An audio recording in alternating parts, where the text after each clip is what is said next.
পৃথিবীর নানান প্রান্ত থেকে ইসলামী মহাসম্মেলন হজ্জে একত্রিত হওয়ার জন্য পৃথিবীর নানান প্রান্ত থেকে লক্ষ লক্ষ হাজী সাহেবরা আবারও কাবার চত্বরে একত্রিত হচ্ছে। আল্লাহু আকবার। পৃথিবীর এমন কোন ধর্ম আছে, এমন কোন জীবন বিধান আছে যাদের এরকম বিশ্বব্যাপী মহাসম্মেলন সংগঠিত হয়? আছে পৃথিবীর কোনো ধর্ম, কোনো সংগঠন এইরকমভাবে সামগ্রিক বৈশ্বিকভাবে কোনো মহাসম্মেলনের ব্যবস্থা করতে পারে না। হয়তো বলবেন হয়তো অনেক মহাসম্মেলন হয়, খ্রিস্টানদেরও হয়, ইহুদিদেরও হয়, হিন্দুদেরও হয়, কিন্তু তাদের ধর্মীয় সম্মেলনগুলিতে আফামর জনগণ অংশগ্রহণ করতে পারে না। খ্রিস্টানদের সম্মেলন হয়, বড় বড় রাষ্ট্রীয় নেতা, খ্রিস্টানদের পাদ্রী, পোপ তারাই অংশগ্রহণ করে। ইহুদিদের হয়, ইহুদিদের বড় বড় নেতা, তাদের সিনাগড রাব্বাই, তাদের ধর্মীয় নেতা তারাই অংশগ্রহণ করে, নাম দেয় কিন্তু মহাসম্মেলন।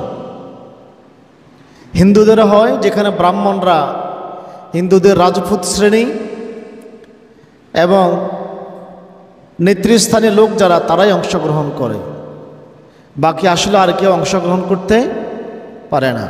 কিন্তু ইসলামে এমন একটি মহাসম্মেলনের ব্যবস্থা করা হয়েছে, যেই মহাসম্মেলনে সে কি কালো, সে কি শ্বেতাঙ্গ, সে কি দরিদ্র, সে কি ধনী, সে কি কোনো দেশের সুলতান, বাদশাহ, সম্রাট, সে কি প্রেসিডেন্ট, প্রধানমন্ত্রী, সে কি চৌকিদার, সে কি প্রজা, সে কি গোলাম, দাস, কোনো বিচ্ছেদ ভেদাভেদ নেই, বরং সকল শ্রেণীর সর্বস্তরের মানুষ, সর্বস্তরের মুমিন এক আল্লাহর গোলামি শিকারের জন্য একই কাতারে সুলতান, বাদশাহ, ফকির, কালো, শ্বেতাঙ্গ, নানান জাতি গোষ্ঠী ভাষাভাষীর মানুষ এক আল্লাহর গোলামি করার জন্য সে হজ নামক মহাসম্মেলন একত্রিত হয়ে যায়। আল্লাহু আকবার। সে হজ যেই মাসে সংগঠিত হয়, জিলহজ মাস, সামনেই সে জিলহজ মাস।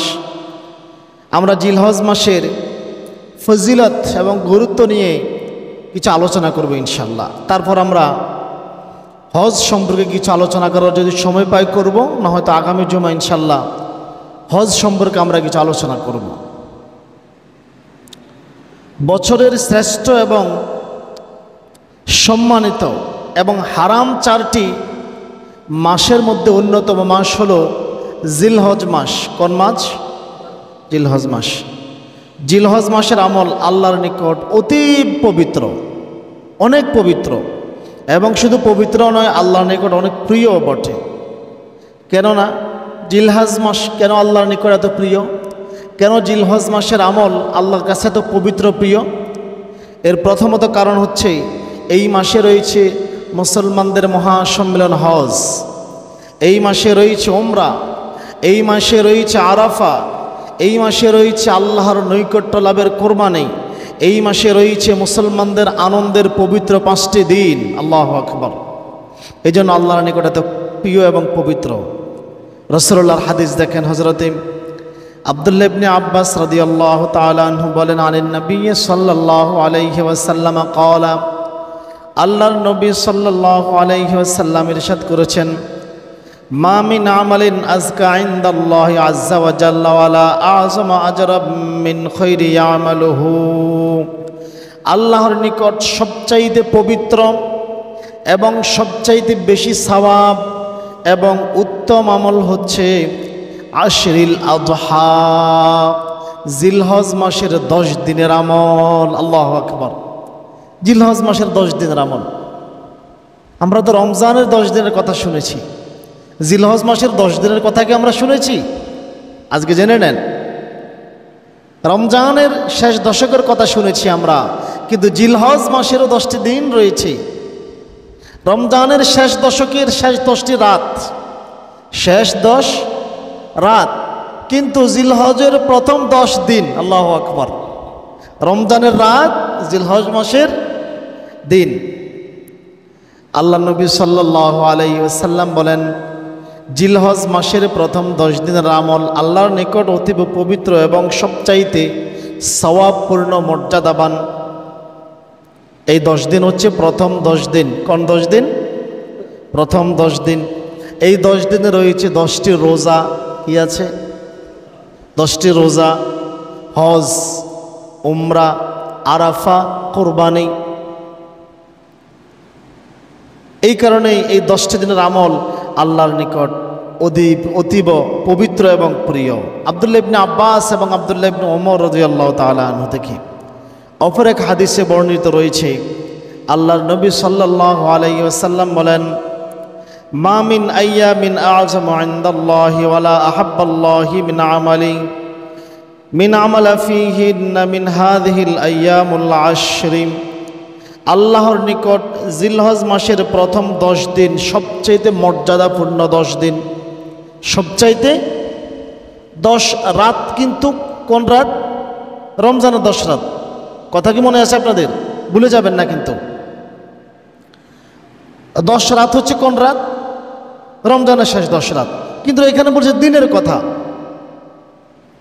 জিলহজ মাসের প্রথম 10 দিন আল্লাহর নিকট অতীব পবিত্র 10 দিন। আল্লাহর নিকট অতীব পবিত্র 10 দিন।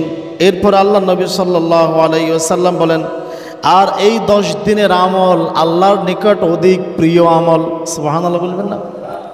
এই যেহেতু আল্লাহর নিকট এই 10 দিন খুবই প্রিয়, পবিত্র, এই 10 দিনের আমলও আল্লাহর নিকট অতীব পবিত্র এবং প্রিয় আমল। অতঃপর আল্লাহ নবী সাল্লাল্লাহু আলাইহি সাল্লাম বলেন, ফাকসারু ফীহিন্না, তোমরা এই দিনগুলিতে অধিক পরিমাণে তাহলিল করো, অধিক পরিমাণে ভালো ভালো কাজ করো, হালাল কাজগুলি করো, আল্লাহর সন্তুষ্টির জন্য তাসবিহ করো, তোমরা তাহলিল করো। ওয়াত তাকবীর, এবং বেশি বেশি পরিমাণে তাকবীর বলো। কার জন্য? আল্লাহর জন্য। আমরা তো শুধু ঈদের দিন, এরপরে ঈদের পরে 3 দিন 4 দিন আমরা তাকবীর বলি, কিন্তু সাহাবায়ে কেরামের সুন্নাহ ছিল, সাহাবায়ে কেরামের আদর্শ ছিল, জিলহজ মাসের প্রথম দিন থেকে তাকবীর বলা শুরু করতেন।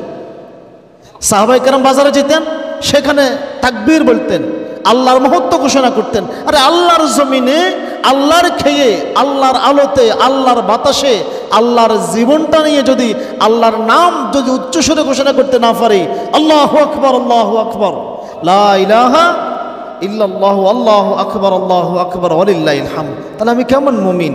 এই জন্য বলতেছেন তোমরা এই 10 দিন বেশি বেশি তাকবীর করো, আল্লাহু আকবার কাবীরা আলহামদুলিল্লাহি কাসীরা ওয়া সুবহানাল্লাহি বুকরাতান ওয়া আসীলা। তোমরা এভাবে তাকবীর করো। অতঃপর তোমরা আর বেশি বেশি পরিমাণে তাহমিদ করো, বেশি বেশি পরিমাণে আল্লাহর প্রশংসা ঘোষণা করো। কার প্রশংসা করো? আল্লাহর প্রশংসা করো এই 10 দিন।